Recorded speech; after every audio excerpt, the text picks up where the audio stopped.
Olá, tudo bem? Vamos a mais uma mensagem dos escritos bíblicos e o tema deste vídeo, como é viver plenamente por fé. É isso mesmo, como é viver por fé.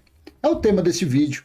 Eu separei algumas passagens simples, não é um estudo muito profundo, mas para um bom entendedor, um pingo basta. A religião fala que fé é quando a pessoa pega o envelope e coloca a melhor oferta. A religião fala que fé é buscar Deus em templo todos os dias da semana. A religião fala que, por fé, é você tomar banho numa piscina para ser purificado. A religião fala que a fé é esperar na janela, quando formar uma nuvem escura, Jesus está voltando. A religião fala que fé é que vai apresentar uma criança em um templo e essa criança será abençoada por Deus. Se fosse assim, não existiria nenhum filho de crente, de religioso, no caminho errado. Então, por fé, a coisa é mais simples, mais fácil de seguir, de ter uma vida plena na fé, de viver 100% por fé.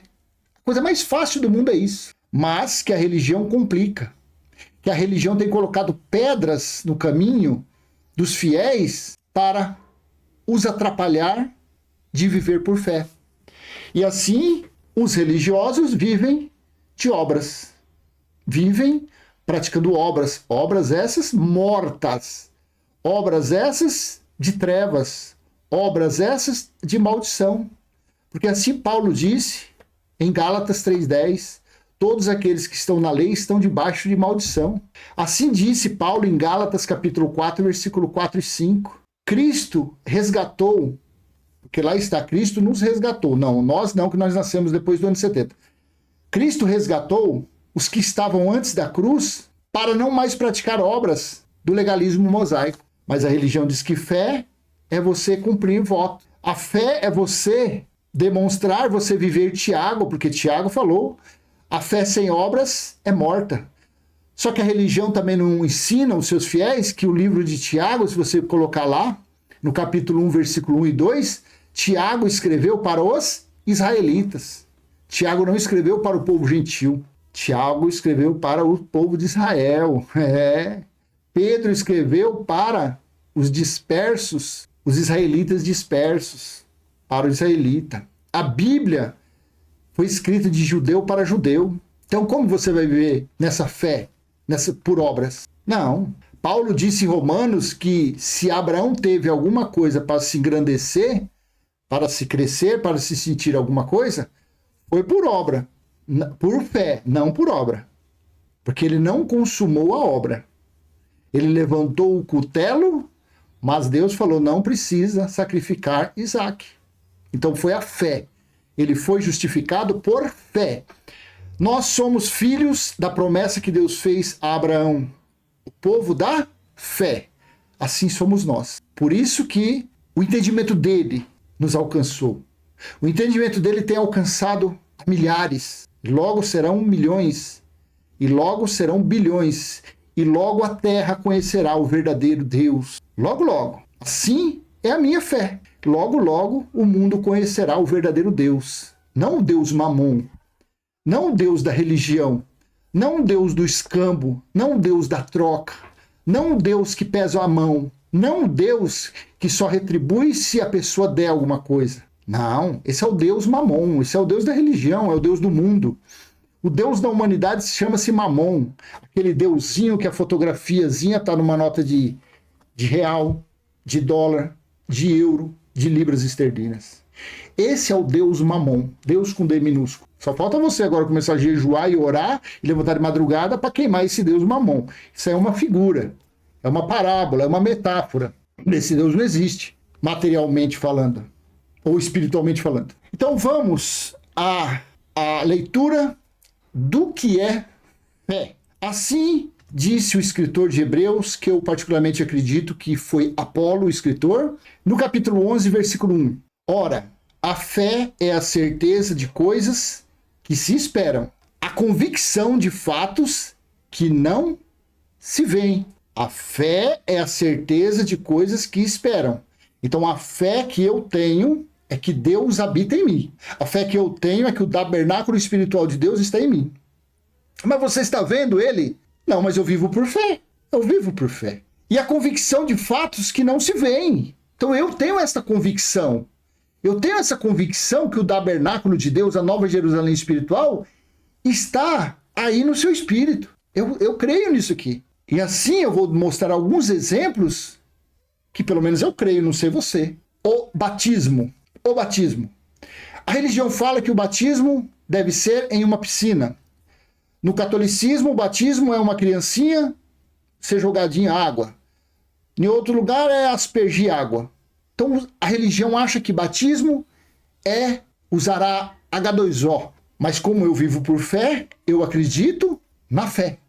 Assim está Romanos 6, 3 e 4. Assim disse o Espírito da graça pela boca de Paulo. Ou será que vocês ignoram que todos nós que fomos batizados em Cristo Jesus fomos batizados na sua morte? Então todos foram batizados pelo sangue que verteu da cruz. Foram purificados. 4. Fomos sepultados com ele na morte pelo batismo, para que como Cristo foi ressuscitado dentre os mortos, pela glória do Pai, assim também nós andemos em novidade de vida. Na Almeida Corrigida Fiel está assim o texto.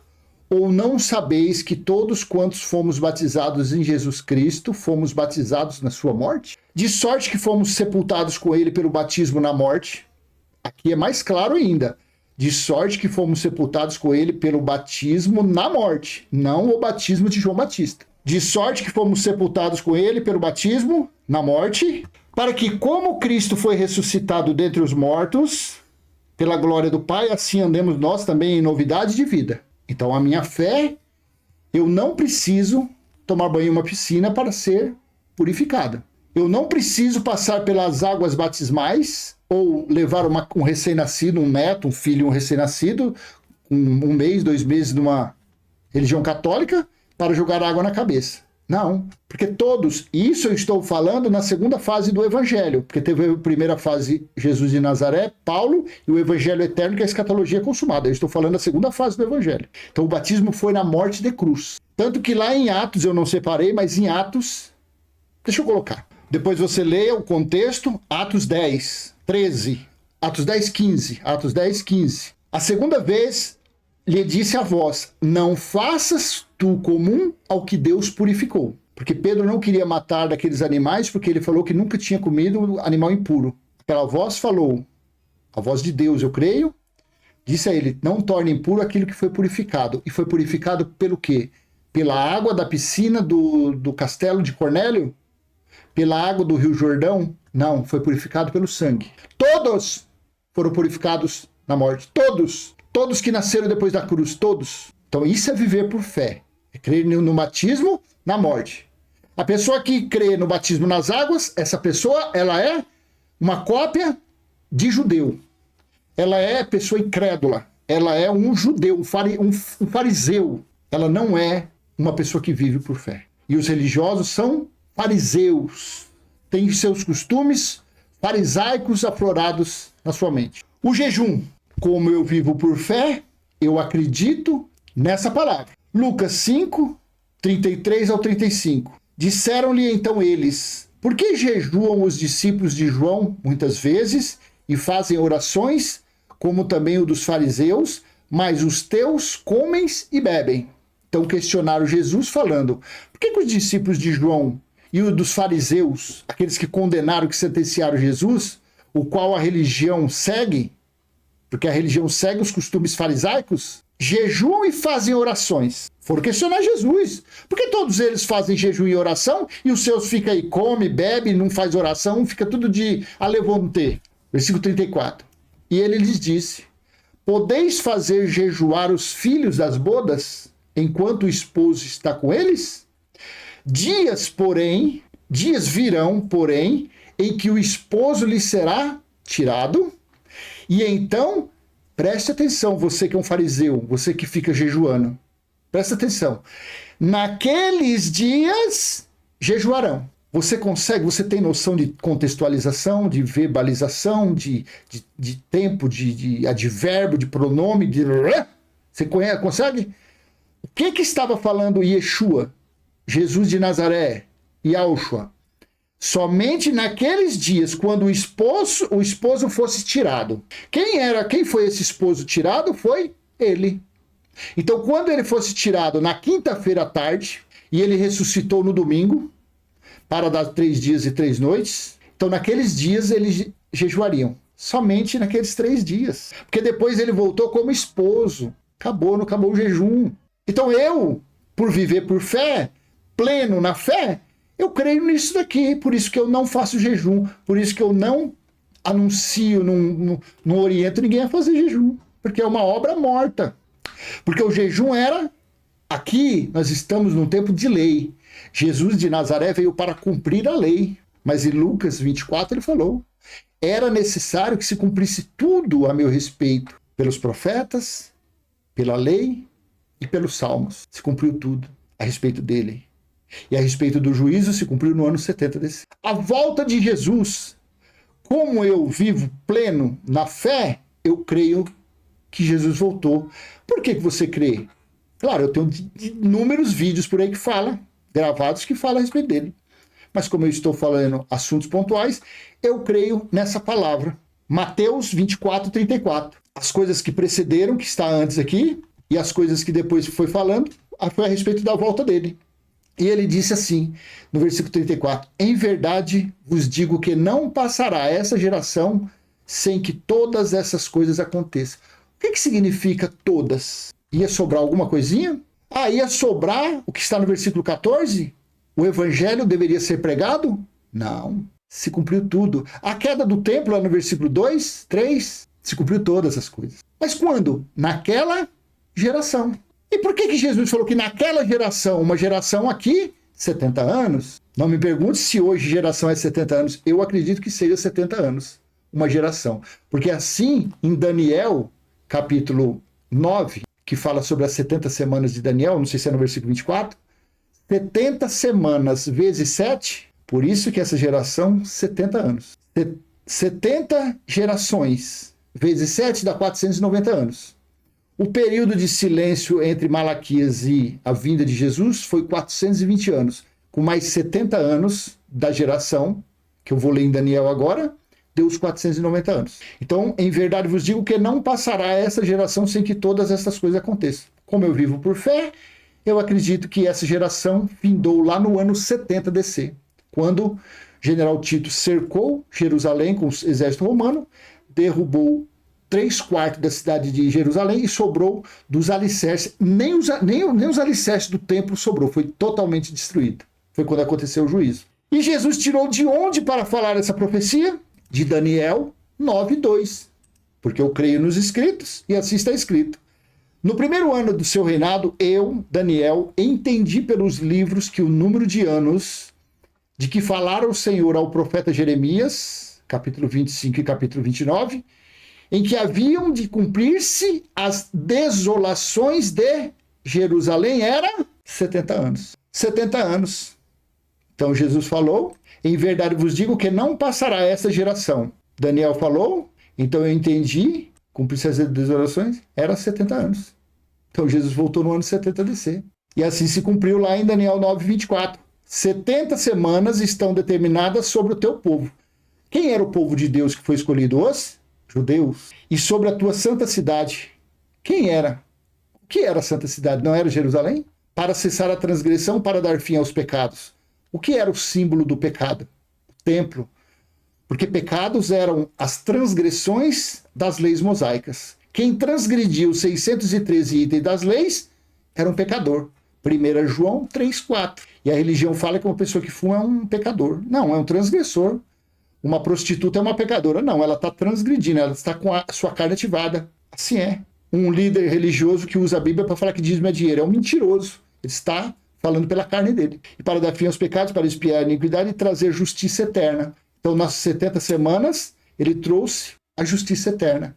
Foi estabelecido o evangelho eterno. Selar a visão, a profecia e para ungir o Santíssimo.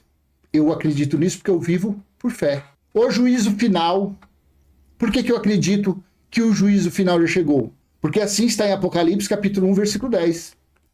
Disse assim João em espírito: eu fui arrebatado no espírito Ele foi tomado, ele foi tirado no espírito no dia do Senhor.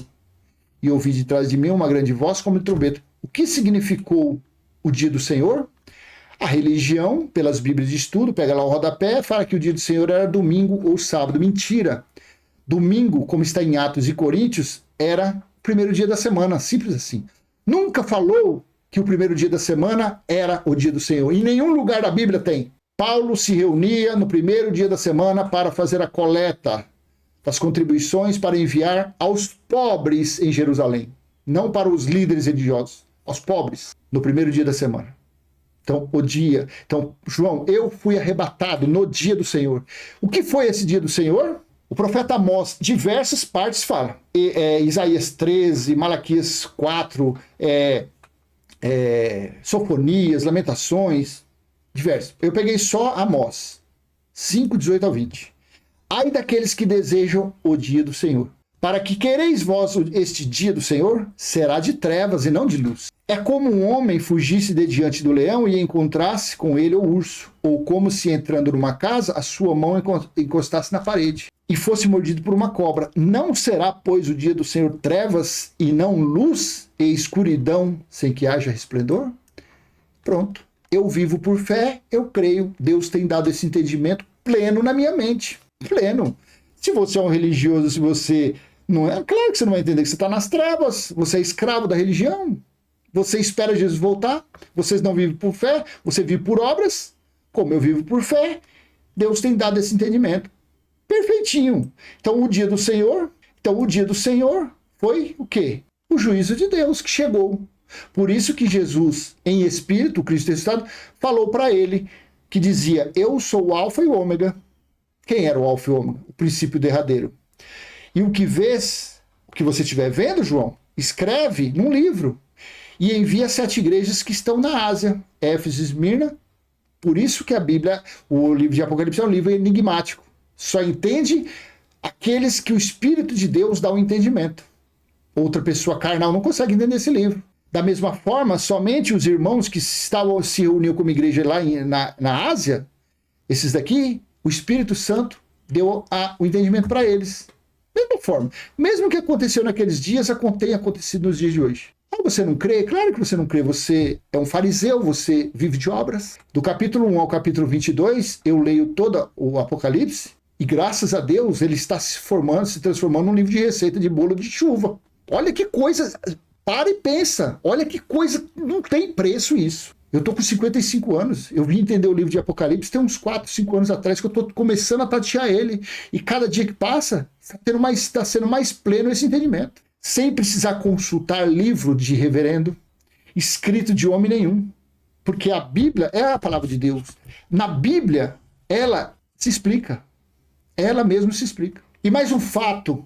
Então, o dia do Senhor foi o juízo, e aí tem outras passagens que falam sobre isso. Apocalipse 14, versículos 6 e 7. E vi outro anjo voar pelo meio do céu e tinha o evangelho eterno. Esse evangelho eterno nem Jesus de Nazaré participou e nem Paulo participou. Paulo foi a segunda fase do evangelho. Foi o evangelho da circuncisão para os gentios. Jesus de Nazaré pregou o evangelho, as boas novas para os judeus. E o evangelho eterno é para todos. Só que o evangelho eterno é espiritual. E vi outro anjo voar pelo meio do céu e tinha o evangelho eterno para proclamar aos que habitam sobre a terra.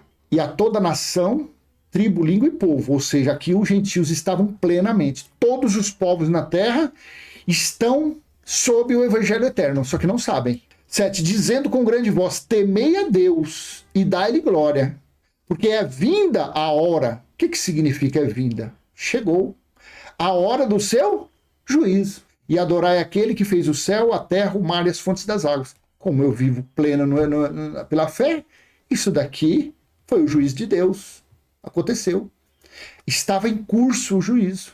Estava em curso a destruição da prostituta da Babilônia, Jerusalém, onde os reis de todo o mundo habitados naqueles dias se prostituíram, beberam o cálice da prostituição. Essa foi destruída. E eu acreditando no juízo, para finalizar o vídeo, eu acredito na fé. Por fé, Apocalipse capítulo 21, versículo 2, 3 e 6. Eu, João, vi, ele viu, ele não ia ver, Ah, vou ver. Vocês aí do século 21, vocês aí do ano 2022, mês de outubro, na semana da eleição, vocês vão ver a Jerusalém. Não. Eu, João, vi naqueles dias, durante o juízo, no curso do juízo que estava acontecendo. E aqui já tinha finalizado. Aqui o templo, o terreno tinha caído, porque lá em Hebreus 9, o Espírito Santo quis dar a entender que era necessário o templo ser destruído para vir o espiritual. Eu, João, vi a santa cidade, a nova Jerusalém, porque a velha tinha sido destruída, que de Deus descia do céu, preparada como uma esposa adornada para o seu marido. 3. E ouvi uma grande voz do céu que dizia: eis aqui o tabernáculo de Deus, e está com os homens, pois com eles habitará. E eles serão o seu povo, e o mesmo Deus estará com eles e será o seu Deus. Aqui é a fé plena. Quando você acreditar nisso, quando você confessar os 4 cantos, quando você falar para o seu irmão, para sua mulher, para o seu esposo, para o seu amigo, para o seu pastor, para o seu... Você está pleno no Evangelho Eterno, que é o Evangelho Eterno espiritual. Você está pleno vivendo por fé. Eu vivo por fé. Não tem resquício nenhum de religiosidade na minha mente. Não tem. Quando você está no Evangelho Eterno, quando você está pleno nisso, o vício da cocaína vai embora, da maconha, do cigarro, da bebida, da prostituição, das orgias. Vai embora. Quando você está pleno nisso aqui, você confessa que Elohim está aí em você. Você vive 24 horas por fé. Isso é o cumprimento 11:1 de Hebreus. Ora, a fé é o firme fundamento das coisas que se esperam e a prova das coisas que não veem. Isso aqui é fé. Então, o pleno conhecimento da fé que você está é você reconhecer. E ouvi uma grande voz do céu que dizia: eis aqui o tabernáculo de Deus com os homens, pois com eles habitará e eles serão seu povo, e o mesmo Deus estará com eles, será o seu Deus. Ele está no meu espírito, ele está aqui. Esse entendimento que você está vendo eu ter não é meu, da minha carne. Porque você conhece o livro de Apocalipse? Somente os espirituais que conseguem entender. Não adianta, você pode sapatear, você pode grunir, você pode rugir, você pode plantar bananeira, você pode me chamar do que você quiser. Mas quem dá esse entendimento é Deus, que está aqui, ó, e está aí. Se você está entendendo o Apocalipse, dê glória a Deus. Aleluia. Pula, comemora, solta fogos. Chegou a fé plena em você. Não tem mais lembrança. Eu tenho asco quando eu lembro que eu passei pelas águas umas 3, 4 vezes. Tenho nojo de pegar envelope. Minha Bíblia, eu frequentava uma sinagoga, uma grandona, tem lá no Brás, lá cabe 10 mil pessoas. Eu pego a minha Bíblia, tinha mais envelope do que folha de coisa. Só ficava olhando todo mundo, a gente olhava, via demônio, pomba gira, tranca-rua, coisa que nem existe. E por que você fala, você do outro lado, e por que você está com tanta certeza assim? Porque tem o versículo 6, disse-me mais. O Espírito, Deus estava falando com João em Espírito. O livro de Apocalipse é um livro espiritual, ambos em Espírito. E Deus, Elohim, disse para João, e tem mais ainda. E disse-me mais. E está o quê? Cumprido. Eu sou o Alfa e o Ômega, o princípio e o fim. A quem quer que tiver sede de graça, lhe darei da fonte da água da vida. Se você não acredita nisso daqui, pega a sua Bíblia, toca fogo e cai no baile do Alalaô. Se você não acredita, se você não consegue contextualizar esse versículo, o que você está fazendo lendo a Bíblia? Tem um versículo mais pontual, mais exato do que isso? Está o que essa palavra? Está cumprido. Não é algo futuro. Vou cumprir lá no ano 2022. Vou cumprir se o Bolsonaro ganhar a eleição. Vou cumprir se o Lula ganhar a eleição. Ei, disse-me mais, está cumprido.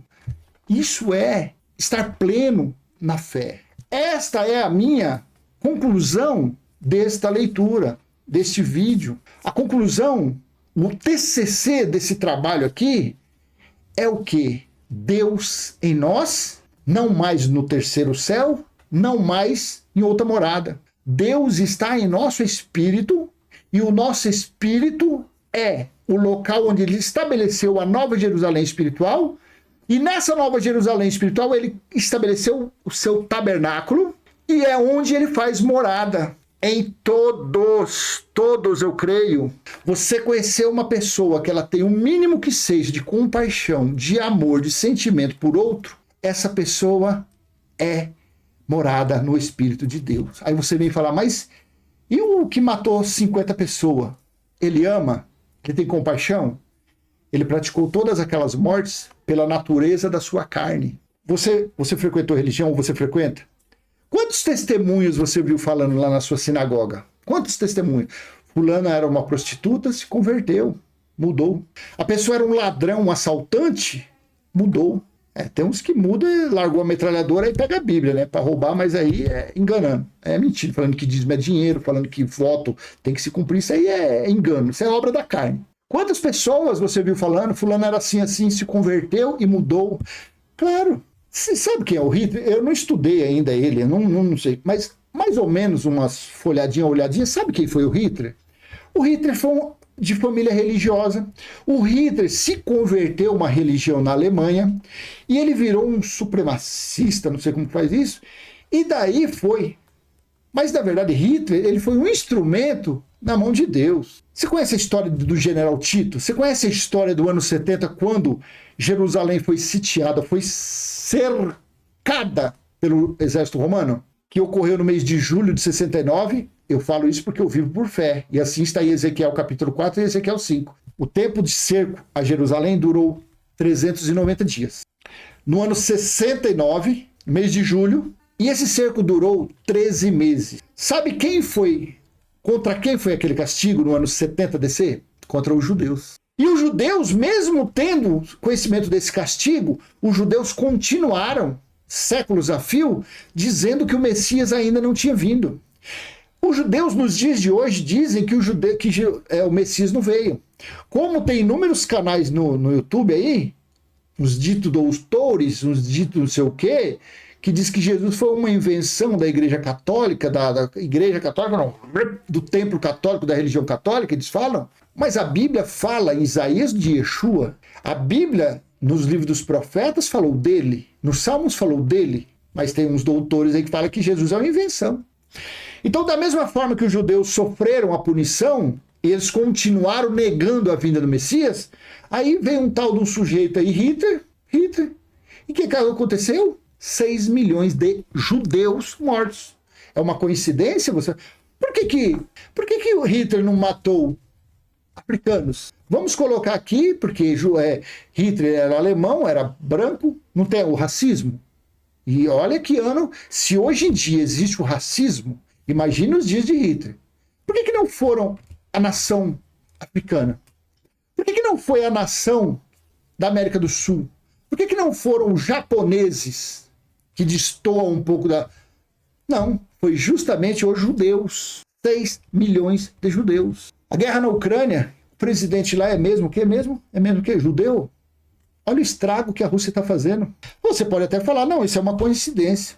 Até aqui, até na Ucrânia, tudo bem, é uma coincidência. Mas no ano 70, segundo Flávio Josefo, foram mortos 1 milhão de judeus, foram levados 1 milhão de judeus cativos e 1 milhão ficou dentro de Jerusalém para passar pela situação do batismo com fogo. Isso não é um estudo profundo, não. Isso é só alguma coisinha que fala aqui na minha mente. Hitler veio depois de 1000 e poucos anos, matou 6 milhões de judeus. Mas aí você, do outro lado, pode ser um judeu e vai querer me xingar.